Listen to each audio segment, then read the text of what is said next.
মৌসুমী বায়ুর প্রভাবে দেশের বিভিন্ন জেলায় বৃষ্টি হচ্ছে।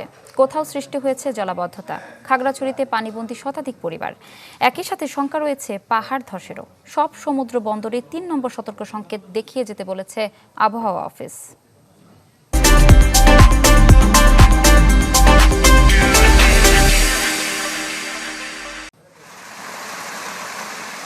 শ্রাবণের ভারী বৃষ্টি, একাকার শহর, মাঠ, ঘাট। ডুবেছে বাগেরহাট সদর, মোড়লগঞ্জ, শরণখোলা সহ নিম্নাঞ্চল। অপরিকল্পিতভাবে ড্রেন নির্মাণ করায় হচ্ছে না পানি নিষ্কাশন। বাসাবাড়ির আঙিনাতেও জমেছে পানি। বাড়ির মধ্যে রান্না করে খাবে এমন কোনো কায়দা নাই মানুষের।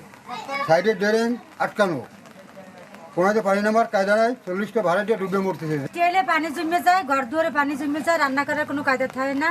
আমাকে মেলা সমস্যা। নোয়াখালীতে গত ২৪ ঘন্টায় ২৭৭ মিলিমিটার বৃষ্টিপাত রেকর্ড করা হয়েছে। জলাবদ্ধতা দেখা দিয়েছে পৌর শহরের ৯টি ওয়ার্ডে। এতে দুর্ভোগের শেষ নেই বাসিন্দাদের।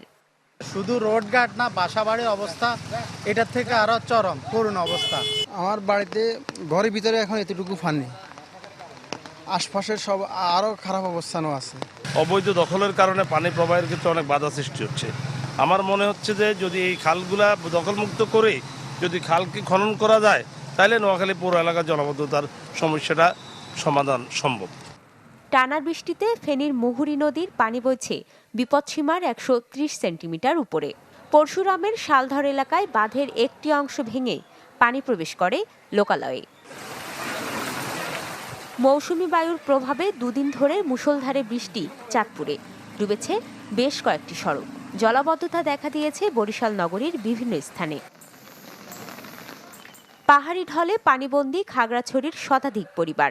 ২ মাসের ব্যবধানে ৩ বার পানি ঢুকে প্লাবিত হয় নিম্নাঞ্চল। অনেক জায়গায় ডুবেছে ফসলের ক্ষেত। এদিকে বান্দরবানের নাইক্ষ্যংছড়ি ও লামা উপজেলার বেশ কয়েকটি জায়গা থেকে নামতে শুরু করেছে পানি। তারপরও প্রস্তুত রাখা হয়েছে ৭ উপজেলায় ২১৪টি অস্থায়ী আশ্রয় কেন্দ্র।